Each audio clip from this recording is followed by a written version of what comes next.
Thank you, everyone, for being here. To the great panelists that will be put on the spot. So I'm happy I get to lead the discussion, and you guys, I think, are ready to go. So great discussion today, and of course, LeBron James, best basketball player on the planet, right? Well, he broke up with us twice now, so we have to move on. And it's life after LeBron James. We live in a great city, a great area, Northeast Ohio, and we're ready to figure it out and move forward. And I think that's exactly what the businesses can look forward to, and a lot of great answers from the panelists today. So just want to thank you all for being here, and kind of wanted to start with Cavs Media Day was on Monday. So a new team, a new outlook when it comes to this Cavaliers team, obviously without LeBron James, right?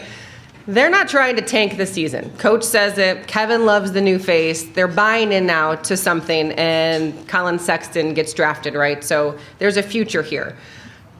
You look at this new approach. The guys said a lot about evolving and making this team their team and approach it in a different way. So that's exciting when you look at this team, what they're able to do without LeBron James, and they have a great insight and want to make this fun for Cavs fans again, because they know how important basketball is to this town, and it has been, for so many years. So expectations, of course, change.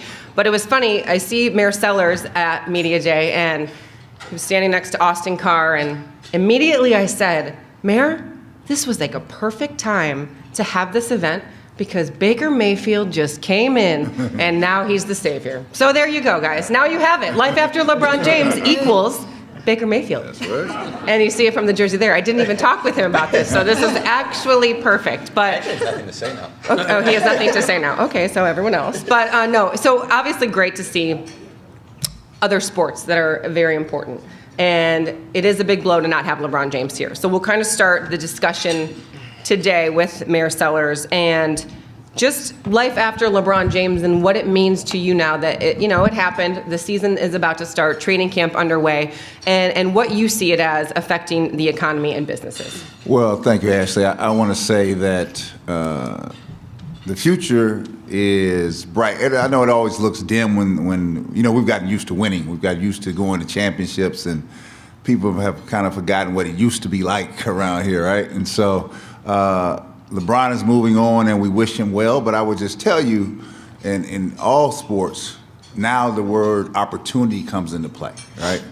There's somebody who has been sitting on that team who might have been here last year, who may be here this year, it may be their first time here this year, that think that I can have a bigger impact on what's going on with this franchise, right? So the world of opportunity is open. The doors to the church are open. You can walk through. It is going to be up to those particular guys to decide if they want to step their game up. I don't know what they have, right? I don't know. I know a lot of people do a lot of talking, right? But now you can't talk now. It's time to put up. The Cavaliers organization is not tanking the season, right? They can't, because they've got a high draft choice that is in the mix here, that if they tank the season, they're going to lose that. So they will shoot their own selves in the foot for the next 5-6 years. So they have to play at a high level and win. They've got to decide what it is they want to do. But I know Dan Gilbert's, Tyronn Lue, the entire administration staff is thinking of winning, and not just barely winning, but trying to really win. Do you see it obviously as buying into Kevin Love, buying into Colin Sexton, as you said, and looking at it as this regular season now is so much more important to watch those games as opposed to just waiting for playoff basketball to be here, which I feel like we did every time when you had LeBron James here? Yeah, well, we were playing at such a high clip, and people got, you get used to it. I would just tell you that's not normal. Going to 4 straight finals is something from the 60s, right? That is Boston Celtic-like. So the opportunity now is, and I'll be clear, because at times Kevin was not satisfied with his role downtown. He was not, right? And so we always had to remind us on the radio staff, to remind them sometimes this is not Minnesota. You can go out and get 25 points and 12 rebounds in Minnesota, nobody care. Well, people around here care, right? So now the cloak has been whisked away.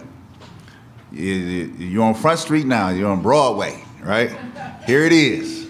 And I'll be clear, I don't know what's going to happen. I will tell you that, I'm going back to my Chicago days. Remember when Michael retired? Yeah, Michael retired, and my former teammate and my other former teammate, Scottie Pippen, always was always in the back rows. I always talk about I could be the first line guy. Well, okay, now you're the first line guy, right? And then he found out the first line guy wasn't really where he wanted to be. He liked that position better suited for him to be behind in cahoots with Michael, right? And so this is what we're going to find out. The world of opportunity is here, and I'm looking forward to it because I think they have enough material on this team to be in the Eastern Conference and do well, right? I don't know how well, but I don't see it bottom of the Eastern Conference type material on the team. Yeah, and thankfully we are in the East, right? Yeah. Don't want to mess with that West. I don't think we're good here. And we're going to open up some, if anyone has any comments or questions or concerns, so throughout, if you just want to raise your hand and kind of jump in with the panelists. But I'll go through everyone here. And Mayor, we can start with you, though. When you look at the LeBron effect and how much it had on businesses, always. When you look now at the post-LeBron effect, what's the biggest thing you see that's going to happen or has happened since we found out he was leaving? Well, the immediate effect is that if you did not know the economic derivative of having a guy like LeBron James in Cleveland, it was significant, right? Because playing at a high level, was able to fill the arena every night. If you went downtown and saw the restaurants and saw the business and commerce, and afterwards, it just was a lively place, right? And so now that's gone, right? And so we can't abandon what we've done. We've made significant investments as a community into downtown. We also have done significant investments by private entrepreneurs and restaurants and other businesses that kind of feed off of it. And we've created an atmosphere and a culture. You know, what we have to do is keep investing in that thing and hold everybody accountable. We have to hold the Cavalier organization accountable to make sure that you're putting a good product on the team, right? I know that everybody in here is paying the freight on the Q expansion, right? And so you want to make sure that we continue to hold things at a high level. And I know the organization on the other side is pretty well in tune with that thinking. Sam? Baker Mayfield, you're up next. Yeah. Thanks all you guys for watching me on Thursday night. No, so I agree with a lot of what Mayor Sellers said as far as opportunity. I do think a lot of it comes down to the leadership of the city and how we respond. And joking aside, I think what we saw on Thursday night, both starting with about a minute and 50 to go in the first half, but also after the game, for anyone who was downtown after the game, it was pretty significant. The atmosphere was something, even with some of the Indians postseason runs and the Cavs postseason runs, something I hadn't seen in my 12 years here. And so I think when you look at Baker's leadership and what it might be that we saw a glimpse of, and then the business leaders in Cleveland, like Mayor Sellers, like David Gilbert, who are, impacting the economy, I think that'll be a huge benefit to keep growing. But we're probably not going to go to 4 straight finals. We're not going to have all the influx of out-of-towners in, and our city's not going to be on national TV 25 extra times a year. So there is an effect, but I think the leadership's in place to grow, and if we can have more nights like Thursday night, it was electric. So we could do 4 straight Super Bowls. I'm fine with that. He's buying all you Baker Mayfield jerseys if that happens. How about that? We're good with that. Meredith, how do you feel? Obviously, just the post effect and what we saw that he brought to the city. Absolutely, and I have to agree with Mayor and with Sam over here in terms of economic impact. There's obviously going to be a lull because May and June we might not be going to NBA playoffs. We might not be going to the finals. So obviously, those are extra people coming in from out of town, from regionally, coming into Northeast Ohio and downtown, spending money in hotels, spending money in restaurants that we probably aren't going to see. Obviously, preseason and the start of the NBA season is going to tell us a lot of that. But if we don't get to that point without LeBron, there's going to be a lull there. But I do think that the Cavs were smart in the sense that if you bought season tickets last year, they renewed you into this year, which I think was very smart in the fact that LeBron wouldn't be here. So I don't think that you're going to have a lull in too many of the actual games because, to Mayor's point, this is our team. We do have Cleveland pride. I think people are going to want to see what this team does on the court. So I think that on a general, everyday night during the season, you are going to see a lot of business downtown. But probably in May and June, we will see a little lull. But I know from our standpoint, we are working hard to bring other events into downtown that are sporting specific that would hopefully take care of some of that uptick and kind of, make everything a wash at the end. So. And of course, we can't forget about the Indians. We're getting ready for postseason baseball. So if they can make that run further, obviously, than last year, which when we went to the World Series, we saw everyone coming into the city of Cleveland and even though there were a lot of Cubs fans, unfortunately, it's okay because it brings money too, right? So things like that, if those runs can become better, obviously a very important thing. Jacob, just the LeBron effect, it's so huge. And this is why we're all here. So what did that do and what does it continue to do now? Right, so I'm an economist, so I take a sort of a contrarian view of everything in life. So unlike my fellow panelists here, I actually think the LeBron effect's been overstated. If you think about Northeast Ohio's economy in 2003 when he was drafted, we were a very different place than we are today in 2018. LeBron helped. From an image perspective, LeBron helped a lot. LeBron helped bring some marginal dollars into the economy with those May, June games that we wouldn't have had.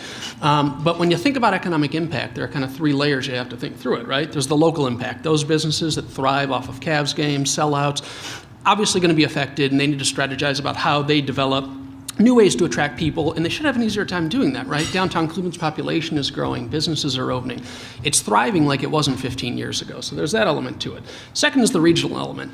The pool of dollars we have for leisure doesn't change all that much in the short term, right? So if you make $50,000 a year and you said $2,000 to go out and do things, that may have gone to the Cavs because of LeBron. It may go to Playhouse Square now. It may go to something else.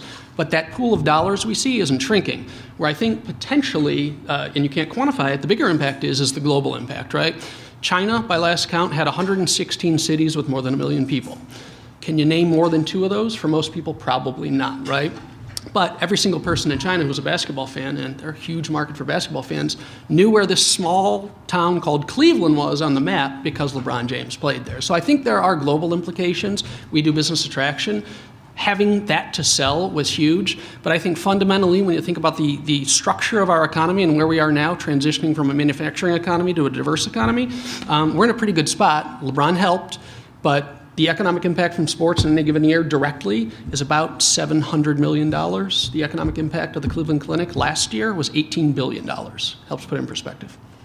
I mean, you mentioned that. So he helped it get on the map, right? But Right. now it's up to everyone to continue it. And we were just speaking at the table about how maybe before the outlook of Cleveland was not good. Now you can have a positive outlook with the flats and everything that's up and coming now and different. And visitors that come here that maybe were here a long time ago, wow, Cleveland's really nice right now. So you had spoke about just the positive outlook. And sometimes we're our own worst critics when it comes to Cleveland. So how do you see it as it can continue to thrive, just because of what continues to happen and it be positive now, even without LeBron James, because at some point he was going to retire anyways, right? So it was going to happen. So now you can continue to do it. Just happens a little bit earlier. Absolutely. So sort of 2 anecdotes on that, right? We are our own harshest critics. There's a regional marketing campaign called Cleveland Plus. It's how we sell ourselves to the world when we go out and try to bring businesses here. When they did some survey work early on to see, all right, what's the perception of Cleveland really like around the country? Like 80% of the surveys they came back were either neutral or positive. Turns out we're our own worst critics, right? And we have been for a really long time, so that's important. But that's starting to change. I give a speech every year to a group called Look Up to Cleveland, which is kids who are juniors, seniors, looking where they're going to college. When I started doing that in 2010, I'd always ask who plans to come back to Cleveland. We'd get 5 or 6 hands in the audience. The last time I did it, of a group of 50, 40 or so raised their hands and said they want to come back. So again, LeBron helped, but part of a broader urban momentum that's happening nationally, people wanting different things, millennials demanding different styles of living, is certainly helping us grow. Meredith, we talked about events, of course, very important things continually happening and growing and featuring the city of Cleveland. So just when it comes to events and things that are coming forth that people can look forward to.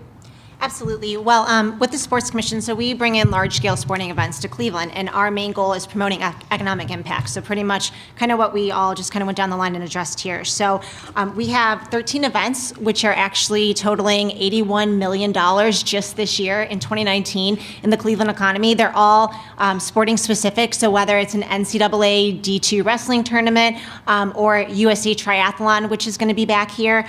We also have CONCACAF Gold Cup, which is a huge event that we're going to have this summer at First Energy Stadium. And one of my favorite, which I'm really looking forward to, is we partnered with the Cleveland Indians, and we're going to have MLB All-Star Game and All-Star Week here this July, which is going to be great because that's $65 million just back into our economy. So even to the point of maybe we're not going to the finals in the NBA, maybe we won't make playoffs, but there's a huge impact that's going to be coming from just an all-star standpoint and people coming from all over the world to actually participate in that. So we're really excited. It's a huge year for us in 2019, and I think there's a lot to look forward to. And a lot of those events that businesses can tack onto. For example, let's say U.S. men's team will be here for CONCACAF. Why not put together a viewing party? An event that we don't have the playoffs, but a week later we might have this. So there's other opportunities that I think that local businesses can capitalize on and can really invest in and be a part of in 2019. For Mayor and Sam, just looking at sports broadcasting, of course, and you need to keep people interested, keep people watching. What are some things you think that you can focus on? Because it may be a little different. And the Cavs said it at Media Day, evolving and a different approach. And that's, I think, what a lot of people will have to do now. So Sam first, and just in your opinion, what needs to be done to continue the viewership with the sports teams?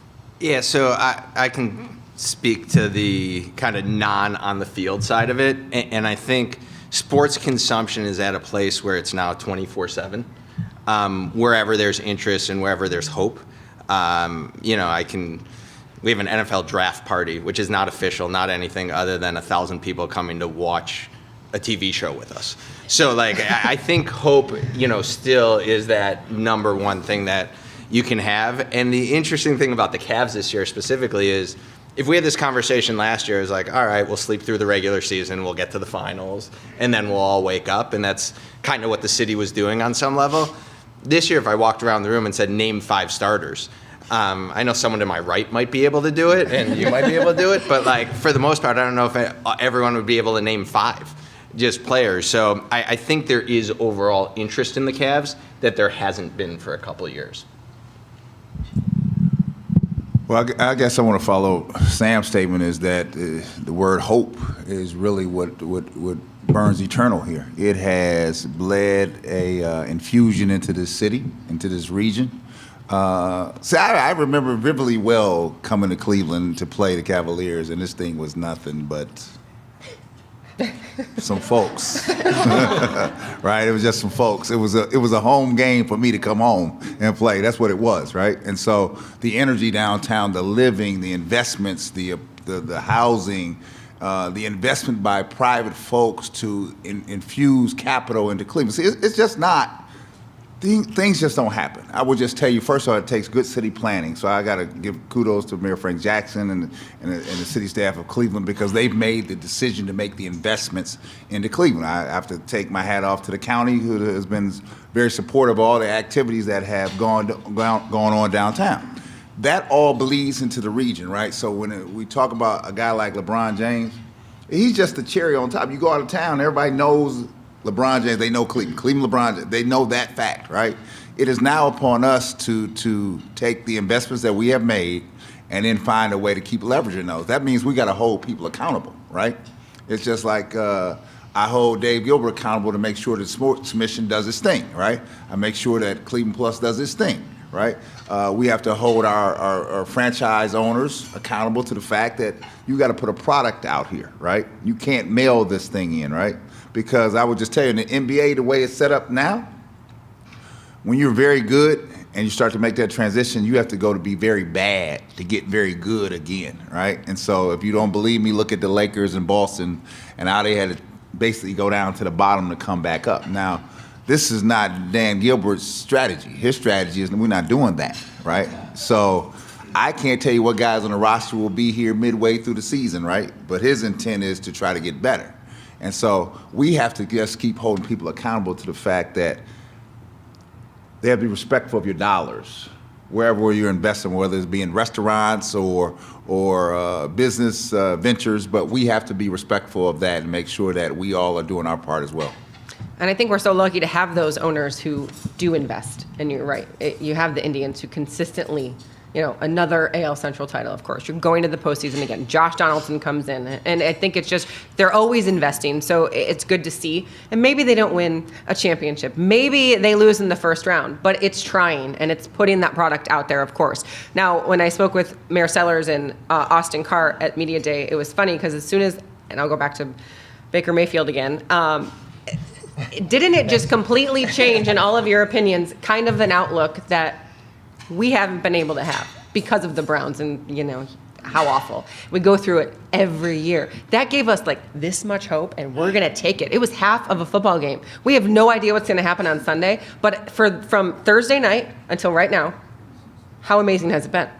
Well, be clear that I'll speak for myself. My lifelong dream was always to see the Browns in the Super Bowl, right, before I die, right? Right? And we all agree. It is. And I will tell you that if the Super Bowl is somewhere and Cleveland is in it, the folks of Cleveland and Ohio all over this country are going to take over the place where the Super Bowl is.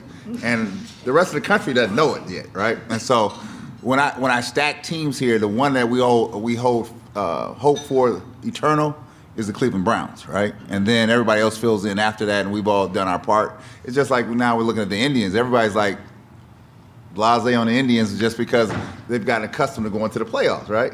Remember what this thing was like when you were going down to Municipal Stadium and it was ugly, right? They giving free tickets away in the plain dealer, right? All you had to do is answer a couple questions and they would send you some tickets, right? So this thing has changed, right? So the outlook of Cleveland has changed, and it's only because people said this is important to us as a community.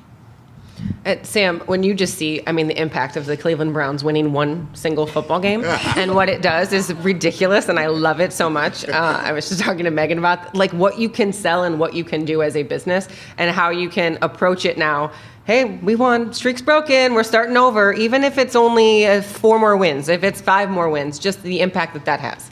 Yeah, so the euphoria of the businesses we've talked to this week is measurable. It really is amazing what one good half, actually a minute 50 and a good half of football can change our outlook. And Mayor Sellers said it, but the Browns, every entity is important.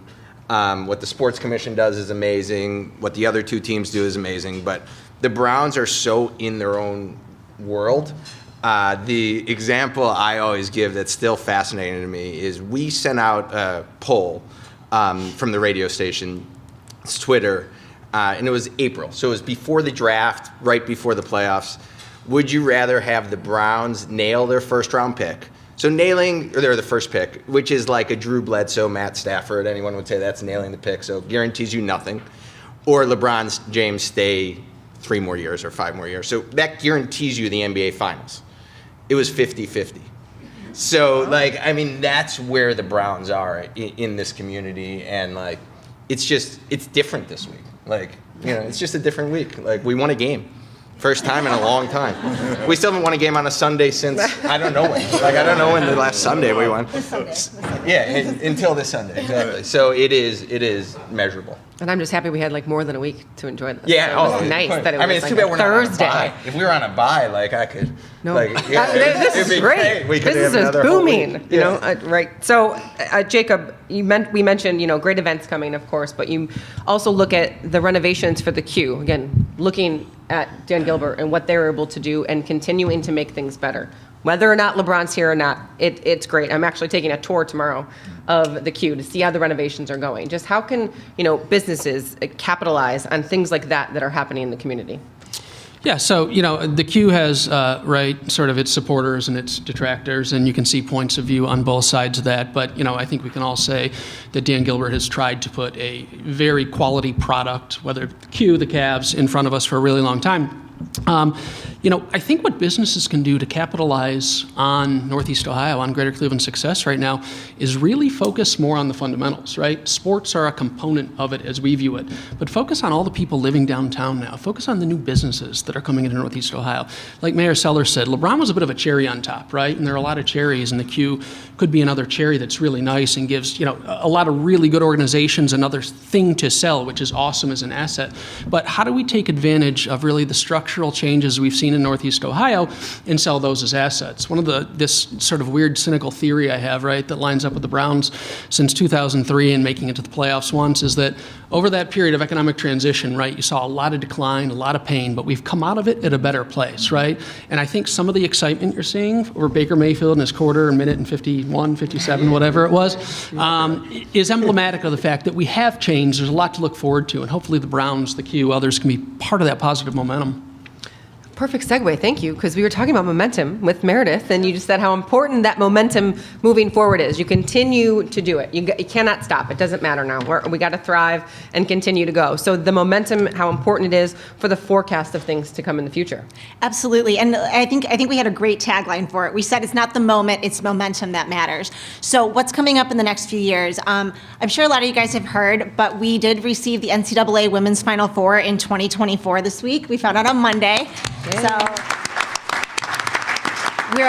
we're very, very dedicated to ongoing business. Like, what can we do not only to set ourselves up for next year for a strategic plan, but what can we do 4, 5, 6 years down the line? And I mean, I think like this is kind of testament to a lot of what the leadership in Cleveland is doing, like to Mayor's point, like the city, the county, what our president, David Gilbert's doing to try to set us up for success. So in terms of whether Baker Mayfield's here or not, whether LeBron's here or not, we are seeing other items that are actually going to impact the community in a positive, put it into a positive light. So some of the things that we have coming up besides MLB All-Star Weekend, we do have USA Triathlon this year, and we're up for a third year as well with that, which is really exciting. NCAA Division I men's basketball rounds 1 and 2, which is going to be at the newly renovated Q in 2020, and then, like I said, women's Final Four, and also our fingers are crossed, but we're bidding on NBA All-Star Game, which we should find out about very shortly, and also the NFL Draft, which has been ongoing. So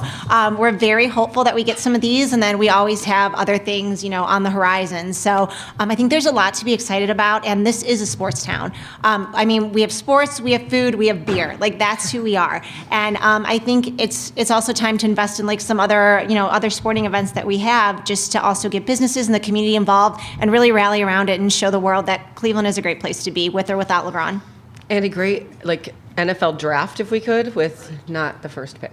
Yeah. I don't know. That would be great. Exactly. So when you look at the excitement that you need to keep going and continue, whether that be, like I said, losing in the first round, not winning a championship, we're used to doing that. We're spoiled, as you guys said. We were so used to that. How do you, Jacob, we'll start with you, just for real, the economic shift and what happened in between, him leaving, and how you think, you can kind of keep it where it needs to be. But what does that shift look like to you? Right, you're trying to make me put people to sleep here. So I'll give you even longer term perspective, right, on the economy. 1990, we had 180,000 more manufacturing jobs than we do today, right? Okay, that was painful loss. It's the Rust Belt narrative. We all heard it. We all saw it. Employment today is just as high as it was in 1990, but that's offset in other sectors of the economy. We all know the healthcare story, but we have the professional services story, the headquarters story, a lot of positive momentum here. And oh, by the way, manufacturing still really matters. I talked about that $18 billion clinic impact. Directly, manufacturing accounts for $41 billion of output in the region, and that's just directly. So it's a really important sector here. So as we see it from kind of our economic development view of the world, how do we build on our strengths? How do we build on our assets, this base of really cool things we have going on here, healthcare, manufacturing, but invest in technologies and industries of the future? So that's things like biomedical, right? People doing some really great commercialization coming out of the clinic and CASE and other institutions. How do we take our manufacturing sector, albeit leaner, and inject new technologies into it? 3D printing through additive manufacturing, the Internet of Things, these new and emerging technology sectors that the region is trying to come together to develop commercialization strategies around. It's growing organically in sectors that are important to Northeast Ohio's economy that I think give us the best shot to grow in the future. Sam, when you look at, we talked about the Browns, the euphoria it brings when you're trying to build a brand or build a better brand. How do you see sports economics playing into that moving forward? Yeah, so I think I guess I would more look at Cleveland and how Cleveland's brand continues to change. And I don't do the studies on it, but just, as we try and recruit talent, the narrative from 2006 when we would talk to teammates in our other markets to today, has changed significantly. So I think with or without LeBron, if Baker was just the, 1/2 in minute 51 seconds flash in the pan, like that's still happening.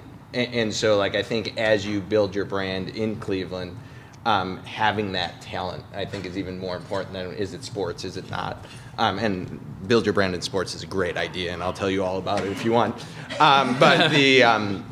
But I do think it's more about the talent and who's being recruited and who's downtown now. In 2006, when we bought the stations, I lived downtown with my wife, and we went to it was Sushi Rock. We went to Sushi Rock, which used to be on West 6th, and my niece was here visiting. She was 1 or 2. They didn't have seats for children. They didn't have booster seats for children because like no kid had ever been downtown at that point.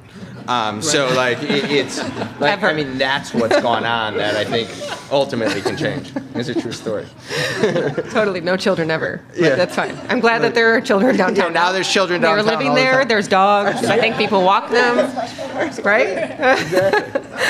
Mayor Sellers, any maybe just suggestions to places that thrive on Cleveland sports, the way to keep up the excitement, LeBron less Cavaliers? Well, there's so many unique areas in Cleveland, so I don't want to just think that it's all downtown. I think Lakewood's got some good things going on. Cleveland Heights has some good things. They just opened up a place, Pinecrest and Orange.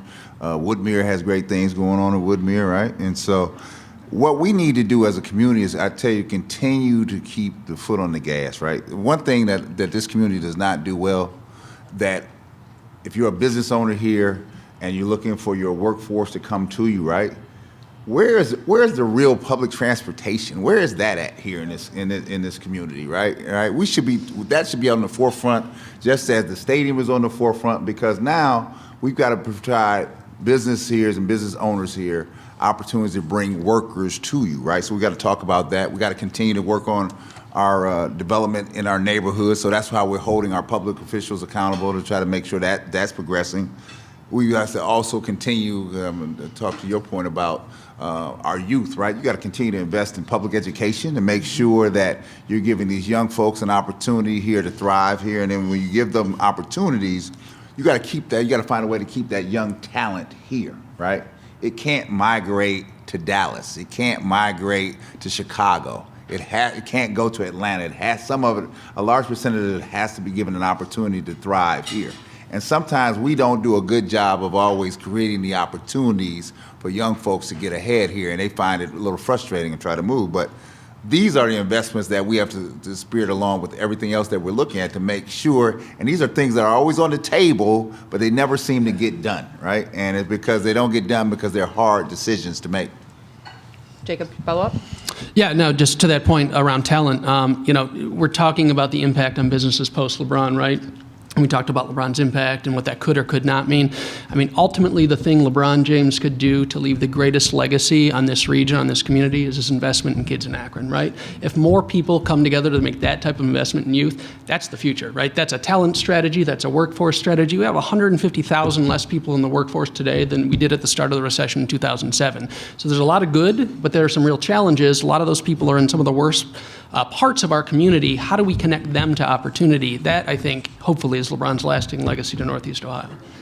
And it will continue to be. I mean, he comes back here, right? He's from here. He has such a strong tie to this community, and will continue to have events that will, focus on the children and the I Promise School and everything that goes along with that. But just for everyone, if you want to jump in, when you look at Northeast Ohio and the hardworking people that are here, and they continue to be, and you can't let something like LeBron James going to the Lakers affect anything. So how positive are you about this and the belief that everybody can make this work, thrive, move forward, and it become just like it was before? And we'll look back and say how great it was to have LeBron here and to go to 4 straight finals and to have all that. But now it's a thing of the past because look how great everything's going right now. Mayor? Well, I would just say this. Cleveland has a way of always finding a silver lining in everything, right? And we had a great run with LeBron James. There's no doubt about it. LeBron James felt like it was time to move on because he knows he's closer to the end of his career than the beginning, right? And he knows that his post life, for the things that he's doing, is going to probably emanate more so out of L.A. than it is out of Akron, right? And so he made a conscious decision. We too will move on, and there's somebody waiting in the wing. For all I know, they could be at Kennedy High School or Lakewood High School sitting around here, somebody that you don't even see, right, and turn around here and talk about they're going to pump some energy into it. I talked to Meredith's thing about the Final Four, Women's Final Four in 2024. Well, I probably got the best freshman high school girls basketball player here. No, seriously, here in the state, right? One of the top in the country. And when I saw that announcement the other day, I was like, oh, she's coming home to play in the Final Four, right? So I said, when we pick these schools here, I need to be one that's going close to have a chance to come back here and play in the Final Four here. So I say that to tell you that there's always somebody in the wings. It's always somebody in the wings, right? There's nobody sitting up here that's irreplaceable, right? And we had a great run, but guaranteed there's somebody out here. Because the funny thing, Ashley, when we were going through, Austin and Camp and I were looking at the Cavalier roster, right? And we started looking at the birth dates. I'm like, this kid was born when I graduated from Ohio State. I'm like, this is how long ago it is. I said, in just that short period of time, here's a guy who made the transition from just being born all the way playing in the big time, right? And so I say that because somebody's out there, right? So we will be okay. We just got to continue to do the things that we need to do to make sure that Cleveland stays at the top of people's mind and not at the bottom. Sam, now you get to follow that with your pitch, so good luck. Ditto. No, Very well said. So I do think, and to borrow some of the things you've said, but accountability to leadership, but also accountability to each other. And, we have been our own worst critic. When I moved here, Clevelanders asked me why. It is a thriving community. It is exciting. There's excitement beyond sports and with current sports, and who knows what's next. But if you have the right leadership, the quick story I'll give you on the sports commission is just to let you know, and it's all Meredith's fault. No, so we had a committee that was the event creation committee, and the sports commission is doing such a good job of bringing events to Cleveland that we had to fold that committee because we couldn't handle anymore. So, the job the team at the Sports Commission is doing is amazing, and I think that's just the type of leadership, whether it's municipalities, Sports Commission, the actual teams, like holding them accountable and holding each other accountable. Meredith, you're up. Am I up? I'm already on the hot seat now from Yeah. Sam. Here we go. Well, I'll share with you guys just a really quick personal story. So I grew up here from Northeast Ohio, and I left. I went to Phoenix. I was there for 8 years, and I had absolutely no plans of leaving the sunshine to come back to Cleveland.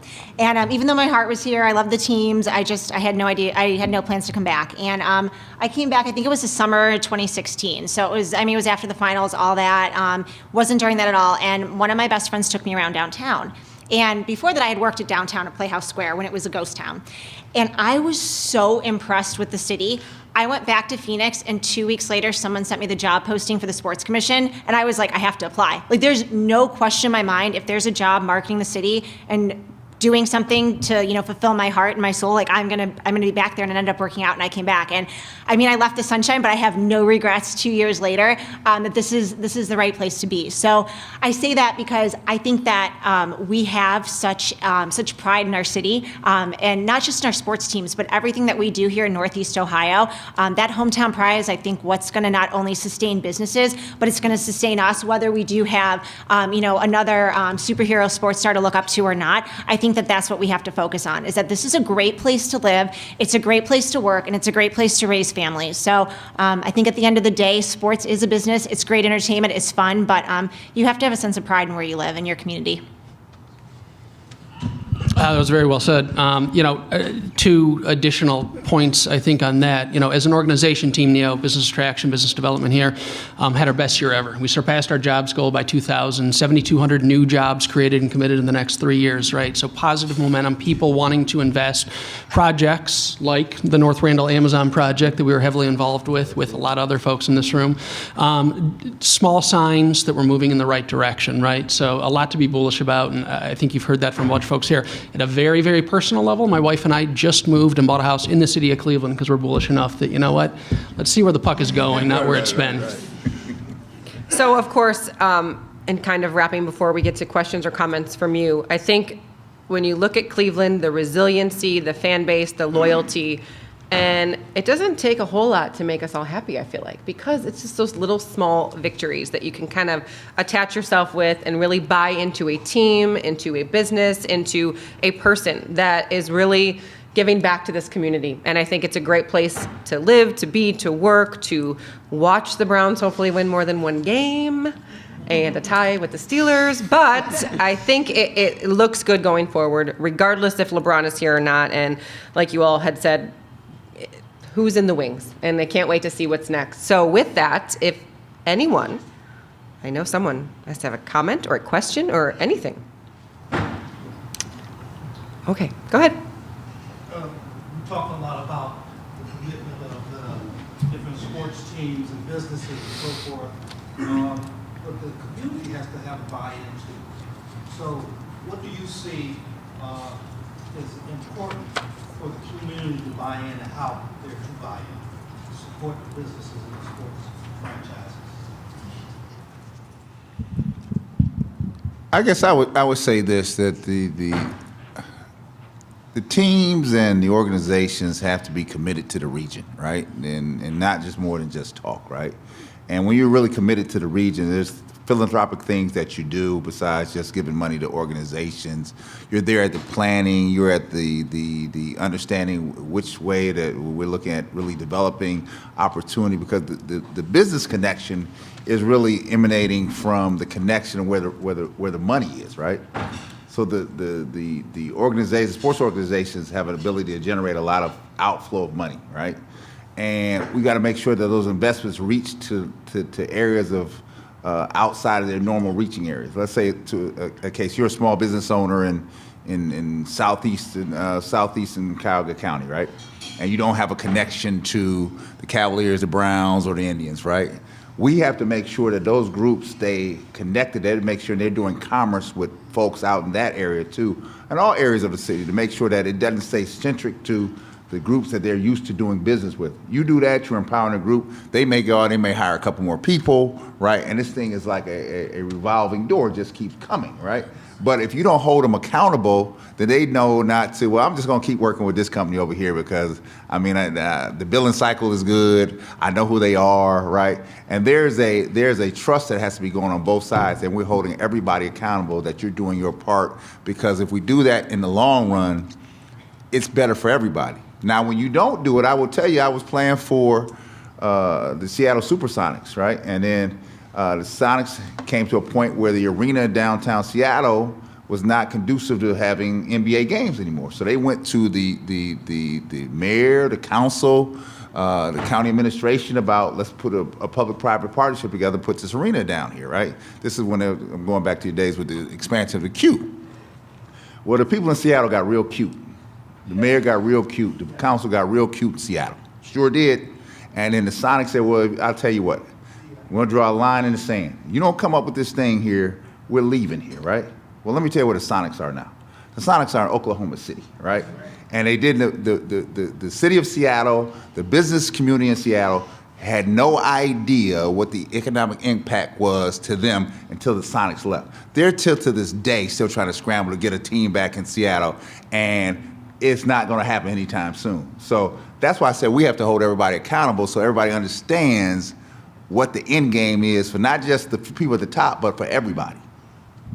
And I would say that, to me, the onus is on the billion-dollar sports marketing companies, which the teams all are now. I mean, they're billion-dollar entities, and it's for them to, if they're getting pushback from the leaders in the city, to say, hey, look at what happened to Seattle, look at what happened the last time the Browns left. I mean, these aren't mom and pop run businesses. And if they don't reach out to the community, if they don't do those things, then like, I think it's on them, right? Like it's not, the community should kind of want to go there because of what they're doing. Any more questions, comments? It looks like you might have one. Okay, that was close. Got one in the back? Yeah, I have a question. You brought up the fact that you guys moved back and you curious as far as disposable sports income or income going into the economy. Who is spending it? Is it, and I can only put it in terms of age, is it the baby boomers? Is it the Gen Xers? Is it the next generation before that, the millennials? Yeah, exactly. So, and do you market that way? Are you marketing that, giving that thought? Who's spending the money? Is it even relevant? Are you saying to the three teams, just out of curiosity? Are you speaking specifically of the three teams? Well, no, spending money here in Cleveland and downtown, particularly downtown. Well, I can speak from the Sports Commission standpoint. So in terms of, let's say we have USA Triathlon, which was just here in August, and we'll be back next year. We had there were 5,400 people who were registered to participate either in Saturday or Sunday of the triathlon. With them, an additional 10,000 spectators came. So the majority of those people were from out of town, so not in Northeast Ohio, so Columbus and further out. Some, I think we had, I want to say 50 from Hawaii, some from Alaska, a bunch of international. So how we measure economic impact, it's not an exact science, but there is actually a calculator that you have to input. It's about 50 pages long, and it asks, how many people are coming in, what are the dates, what is your event? It takes into account if your city Chicago size versus Cleveland size, and kind of how hotel rates vary, and what the price of a burger might be in one city versus the other. And that's kind of how we get a median economic impact. In terms of who's spending the money, it's really dependent on the event. And we market like an NCAA tournament, you're going to market more towards families and student athletes than you're going to be to Joe Schmo. Where, USA Triathlon, like it's going to be, probably more general public to come down, and also people who are competing at that level. So it's really just dependent, but the economic impact, although not exact, we do have quite a few pages of calculation we put in to actually get that and to understand what that total dollar amount may be in our city. Let me say this to your question. I think now we're doing a much better job of quantifying who is attending and participating and who's paying the money. Before it was like you just have it. Years ago, you just pay the money and whoever came downtown, we had 18,000. We didn't care who it was, just all you had 18,000. Now you're starting to figure out who's attending events. And I will just tell you, like for the Cavaliers, they try to spread it around. We try to spread it around. So you'll have 19,000 at the queue on a playoff day game, right? But then go down to the queue when they have the watch party, right?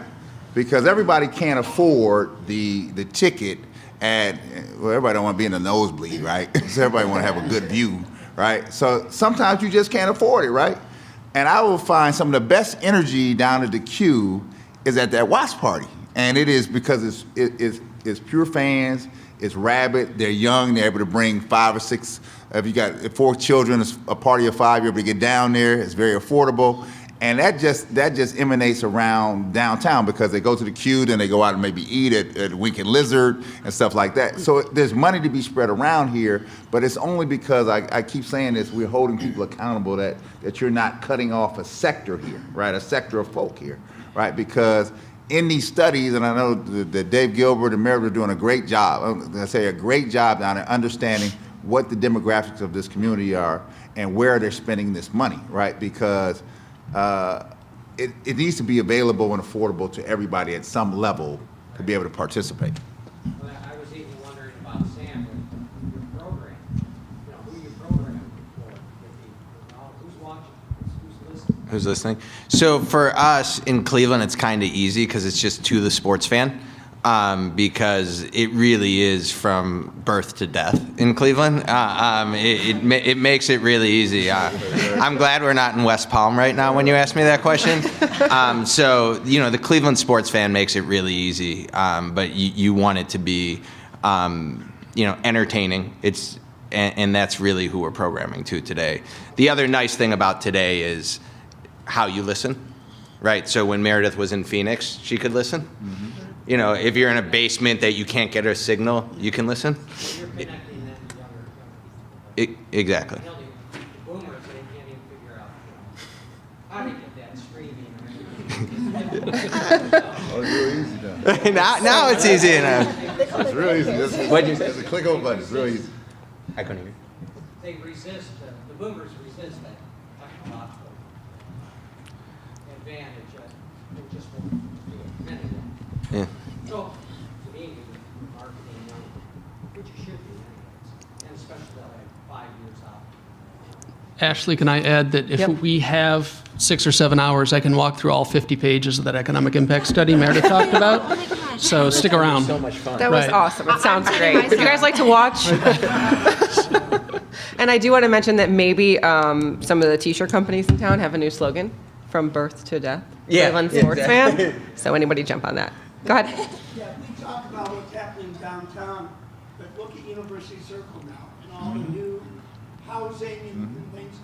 And I'm kind of familiar with University Circle and the clinic area and stuff. Where else in the city do we see some real housing development other than downtown and University Circle? Well, I'll tell you, Lakewood's got good things going on. The South of Warrensville's doing its part. Shaker, Orange. Yeah, I could just tell you, there's a Cleveland Heights. There are municipalities doing concentrated efforts into making sure they provide a great living accommodations for people, right? So here, the one thing here, if you lived anywhere else, right, the one thing that we love about Cleveland, I'll speak for myself, the one thing I love about Cleveland, it is the affordability of living here, right? I've lived in major markets. I would not run back to the traffic to save my soul, right? I just wouldn't do it because you spend more time in the car than you do in the quality part of your life. And as you get older, those days are becoming few and far between, so I'm not gonna waste it in a car, right? And so that's the type of person that lives here. To your lines from birth to death, that's exactly right. It's from birth to death. If you don't believe me, how many here made it to the parade when the Cavaliers won that championship?